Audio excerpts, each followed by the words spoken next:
Hello and welcome to my podcast. Do me a favor, subscribe to the John Keim Report wherever you get your podcast. You're watching on YouTube.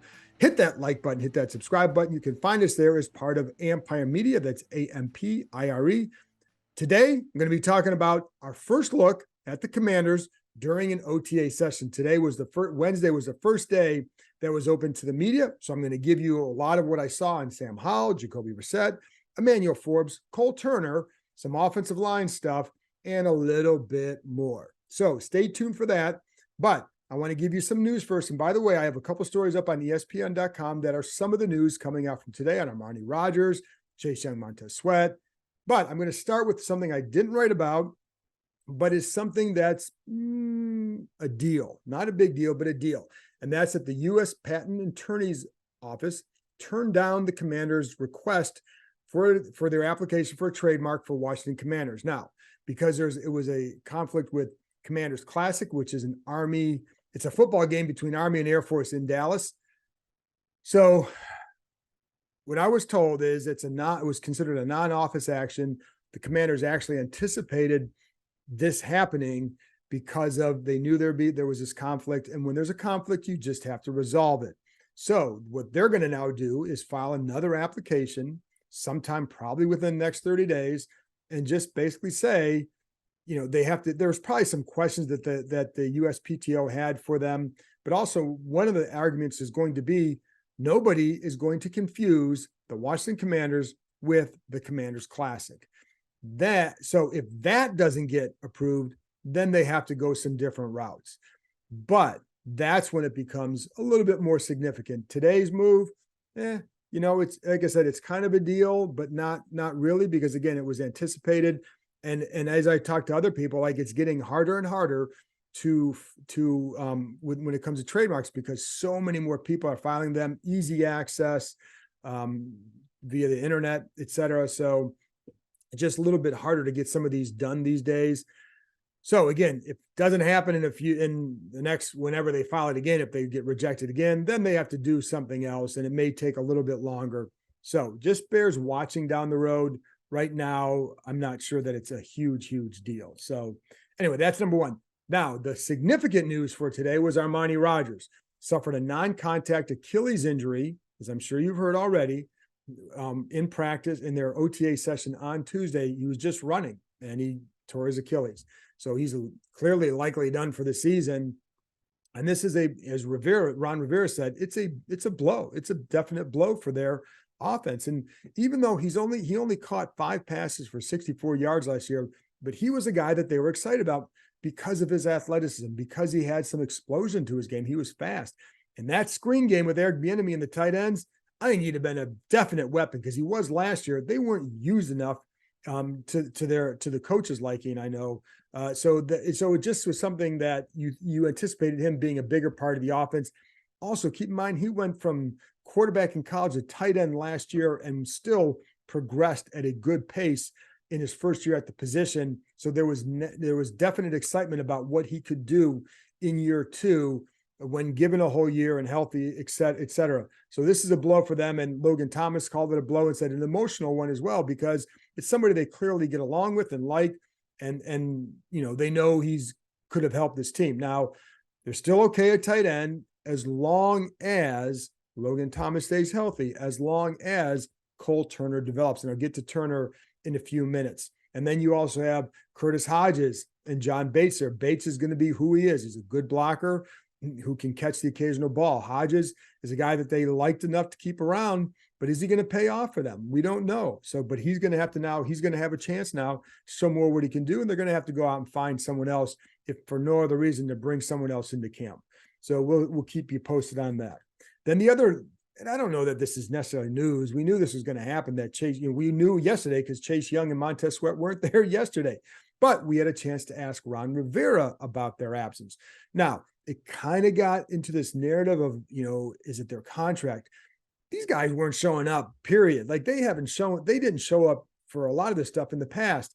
I'm not blaming them. They're voluntary workouts, but I'm not going to necessarily tie it to the contract, because they've been staying away since like the first week of OTAs, but both those guys have missed a lot of the OTAs in the past. So this is not unusual for them. It's not like Terry McLaurin last year, who didn't show up for these because for the first time because of his contract situation. So I'm not going to go into that point, but Ron Rivera said he has had contact with Chase Young via text, conversations, and he said he understands, and when it comes to the fifth-year option, he understands why they made the move. And as Rivera said, this is a production-based league, and both those guys, Sweat and Young, need to produce at a higher level to get the kind of contract they're going to want next offseason. So Rivera always points to the Deron Payne situation. He was in a similar situation last year where, yeah, they picked up his fifth-year option, but he was going into a year where he was going to be a free agent.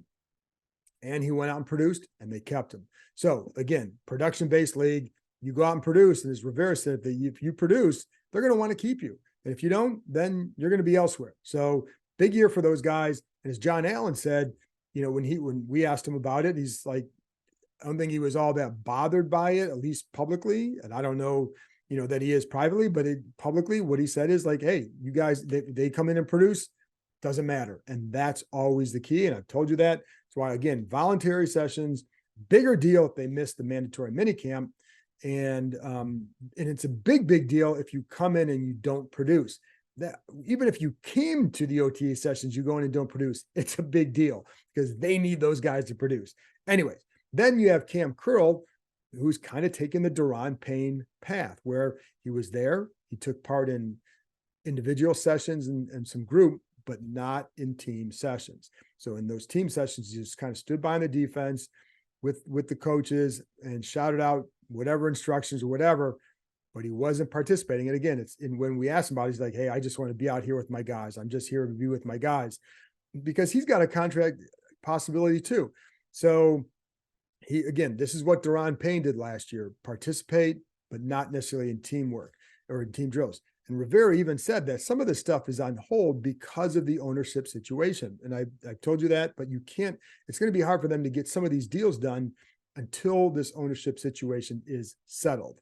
So there you go on that. And by the way, Antonio Gibson also in that same situation. And now he's out there and he's like, he can't worry about it. He can't focus on it. He knows he has to have a better year than last year. So he's out there. So then let's get to Sam Howell. So first chance to see him live since last game of the season. And, one thing you heard is that they're trying to get him to be more of a leader. Antonio Gibson talked about that they feel like he's starting to take a little bit more control of the huddle. That's something that Eric Bieniemy is going to pound into them. More on that in a minute. But that's one of the things that some of the players have said, that they've started to see some growth in that area, because that's something that they definitely want to see from him on the field, just in terms of passing. So I'm going to preface some of this by saying we're watching these guys in the spring. They're in shorts, and it's basically, as other players used to call it, underwear Olympics right now. So you don't want to please don't make more than this of what it is. It's the first look at them. It's May 24th. So where they go from here is bigger. Where they're at in in August, then that's kind of a bigger deal. It's just our first look at him. It's just a first impression. But so with Howell, let's go through what we saw from him in warmups, 7-on-7, 11-on-11. The one thing that jumps out to you when it's just on air, again, I don't make a big deal out of that. But when you do pay attention to that is when a guy's passes are all over the place. And trust me, man, there were times last year where you'd see some of these with it's Carson and Taylor, sometimes that ball is all over the place, even on air. And they weren't always the most accurate passers, believe it or not. And that's what it was. What I noticed with Howell, first of all, we know the ball jumps, so take that for granted. That's what it does. But he was accurate in those situations. And of course you should be. There's no defensive players there, but by accuracy, I'm not talking about completing the ball. I'm talking about where he was putting the ball on the receiver, on the target. It was leading guys into more yards, and giving them a chance to run, hitting them in stride, getting them to turn up the field the way they need to, given where the coverage would have been. Now I say on air, you may have like a coach standing in a certain area to represent a defensive player, but not really playing defense. So that's why I say, like, if a coach on the inside, he's hitting the guy to the other side, allowing him to turn up field that way.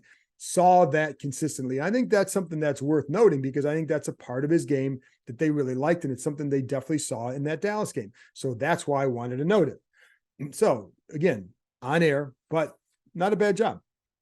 7-on-7. I will say one of the things you see there is more, I think, between he and Jacoby Brissett, I felt he was more decisive and more aggressive with some of the throws. Doesn't always mean it's the right decision, but that's just, there's a difference between the two, I think, with the mindsets right now, based on our one time watching these guys both live, and I'll get to Jacoby in a minute.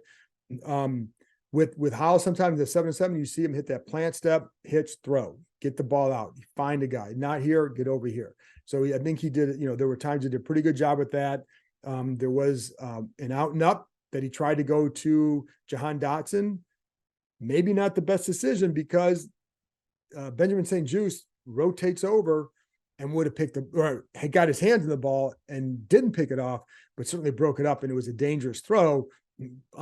But that's, again, that's the guy is aggressive, doesn't always mean the right decision either when I say that. And then there was another time where this is a really good throw to Cole Turner. And this is again where you come back to the Cole Turner, and this is one thing that he can do. Ball down the right seam, give a little head nod to the outside. Defensive player kind of bites on it, and he just continues up the seam.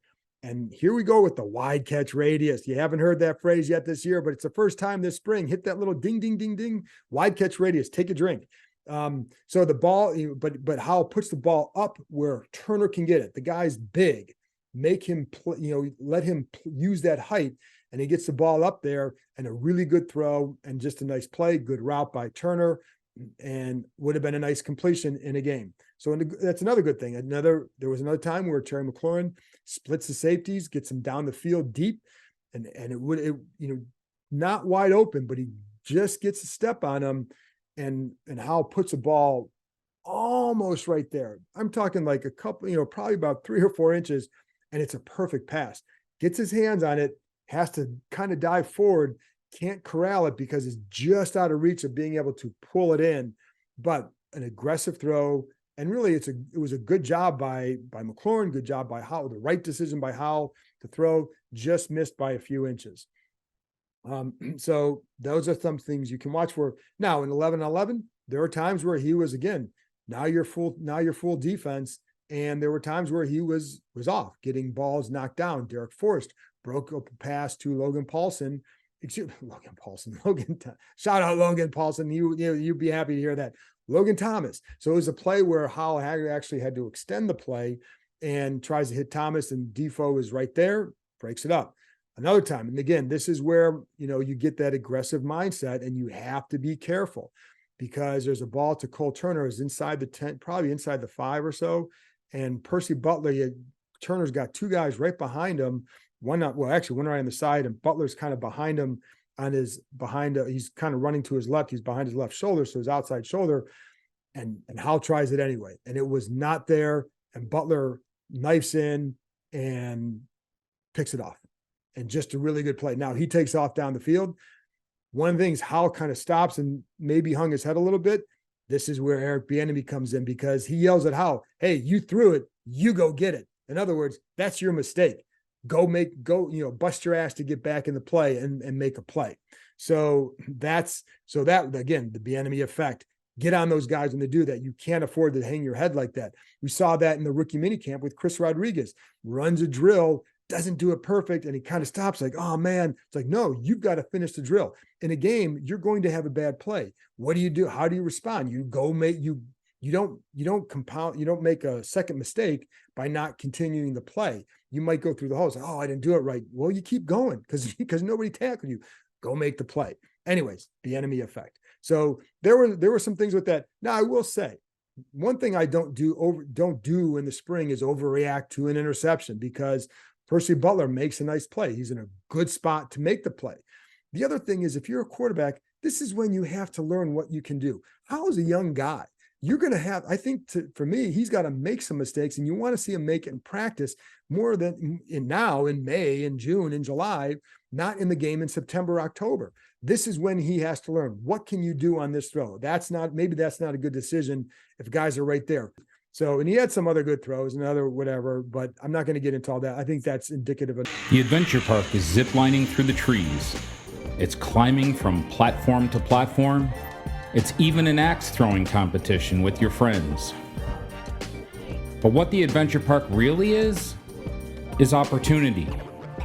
Reconnecting with friends and family, accomplishing a challenge, and making lasting memories. So book your visit today and choose your own adventure. Jacoby Brissett, I've heard good things about how he's been doing. I will say, there's a difference in the mindset to me based on watching him today, and I think Brissett has a reputation for taking care of the ball, and I think we saw that. So in the 7-on-7, for example, there were more times where he would look to extend a play in 7-on-7 versus just getting rid of the ball and maybe kind of keep going, going through a progression, getting rid of the ball here. Maybe it's not wide open. Maybe you got to get rid of it. You don't typically want to see guys extend plays in 7-on-7. You want to see plant, hitch, throw, right? Can't say that it was necessarily his fault because I don't know that. It could have been the receivers he's working with. They may have been running the wrong routes. Or maybe they're not, maybe they weren't all open. When you're watching the practice, you don't have a view of every single, you may see the field, you may see these guys, but I can't sit there and say like, oh, this guy was wide open here and he didn't throw it. I couldn't tell how tight the coverage was sometimes, because sometimes you're watching a particular matchup or you're watching, a particular matchup or a particular player. But what I did notice is that he did try to extend a number of plays there, and that's not something you necessarily want to see out of the offense. I'm not going to put the blame on him because I still think that guy's going to help. I think he's going to be very good for Howell, both in the room, on the field, pushing him. I think Howell's going to have to play very well. And if he makes a lot of mistakes, I don't think these guys are going to want to quarterback to have to. I don't think they want to sit there and have to go through a quarterback's growing pains, because it could cost them their jobs. But that's where, again, I think there's a difference between the two. And there are a couple of times where I thought Brissett made some really good throws, nice touch on the ball, and some one pass. I think it was to Jared Patterson, again, just off his fingertips, but it was a good throw by Brissett. So I think he offers a lot, but it's just something I noted today. That's all. I still think the guy's going to be a help. Eric Bieniemy, energy. We know that. But the players, the veterans now are feeling it. They definitely felt it. I'm talking like a lot of guys talked about it. John Allen talked about it. It's like, it's hard not to feel it, he said. And by the way, Allen also talked about some of the energy he feels surrounding the fan base because of the sale. These guys feel it. And I think they're pretty excited for all this because they don't want to have another year answering questions about ownership or about Dan Snyder. They want to move on. Now, I will say, like, they're not, what their concern is they're not really caught up in the sale. I would say that because somebody's going to be signing their paychecks. They're going to get paid. And ultimately, whoever's signing their paychecks, that's who they're going to play for. And as Allen said, he's going to play the same way he did last year. His effort is going to be the same this year as it was last year, the year before, et cetera, et cetera, et cetera. And I think that's pretty indicative of how all these guys feel. But anyways, with Bieniemy, Terry McLaurin said that, talked about the detail-oriented aspect of Bieniemy. We talked about that before. I'll get to some of that in a minute. But he also said, when you come out here and you have that kind of energy from your coach, you have no choice but to come out and work hard. He said that Bieniemy sets the tone with that. And I would agree. Antonio Gibson was talking about the details a little bit more, whether it's on the routes, whether it was in, getting in and out of the huddle. We've talked about that. We've definitely seen that. Or just jogging on and off the field. I've talked about that too. These guys are starting to feel it, and that's a change for them, and that is good. How Bieniemy is as a coordinator calling plays in the game, I don't know, but I do think that all that stuff is going to make an impact because it's going to put an emphasis on those details, and I think that energy is good. Got to produce in games, so there's a ways to go, but that's the early impact of Eric Bieniemy. So finally, let's wrap up with the offensive line. So right guard, Sam Cosmi. I told you after Wiley was signed that's where Cosmi would go. Sadiq Charles was the first guy at left guard. Chris Paul was with the twos. Andrew Norwell still not healthy. And I told you, once he's healthy, once he's cleared, they're going to make a move. But that's not that he's not there yet, has the hip injury. Charles Leno, not there again. The one thing that they've talked about is that because he's been in the system, that they feel good at least about where he's at in his knowledge of the offense. And so he's not here.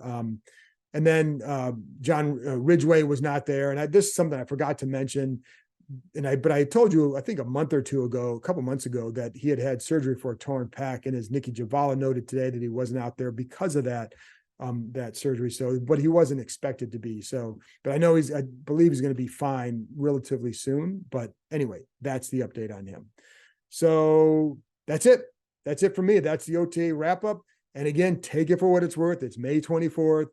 I've seen a lot of underwear Olympic all-stars through the years, but it's a step in the process. And so now you get a baseline of, okay, what does Howell look like next week? What does this guy look like next week? How does this guy do?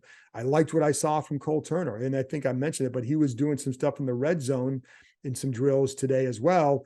Several catches there, not necessarily great catches, but just the right route, using a little bit of using his size. And that's, I was going to wrap it up, but I forgot to mention his size and how well he uses that size, against, actually one thing I forgot to talk about, and I'm going to do this now, is Emmanuel Forbes, because I forgot to go into him, and I have my papers here and I just forgot to get into that. So I'm going to do that right now. And what I liked about, there's a couple things that stood out with him. He did have a pick in one session.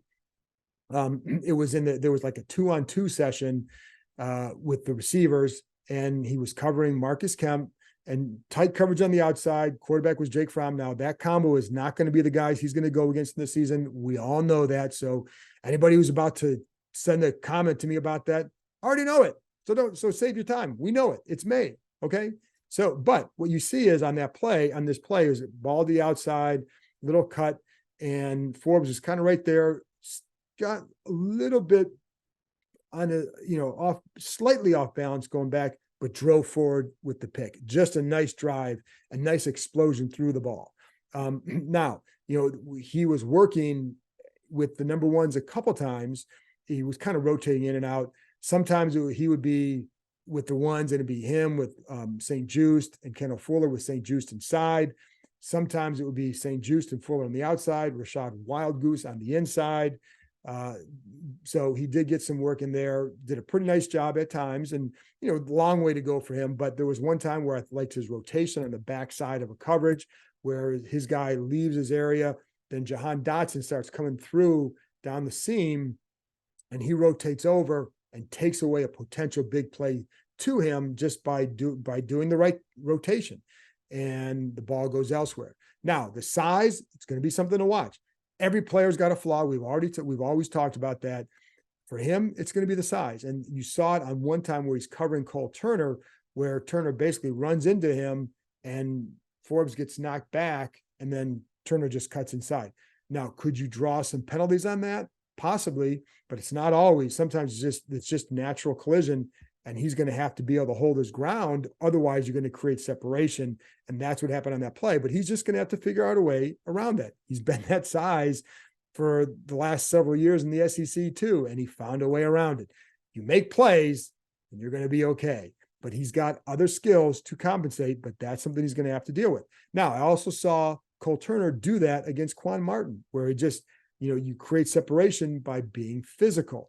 That's what Cole Turner can do. I also saw him in the red zone a couple of times, just with some, the right routes, getting in some soft spots in the zone, making the play. So anyway, hey, now that's it for me. I gave you all you need to know for today, and I'll be back later this week, probably Thursday night, Friday morning, with another episode. Maybe take a longer weekend because it's Memorial Day weekend. We'll be back out at OTAs next week. So talk to you next time.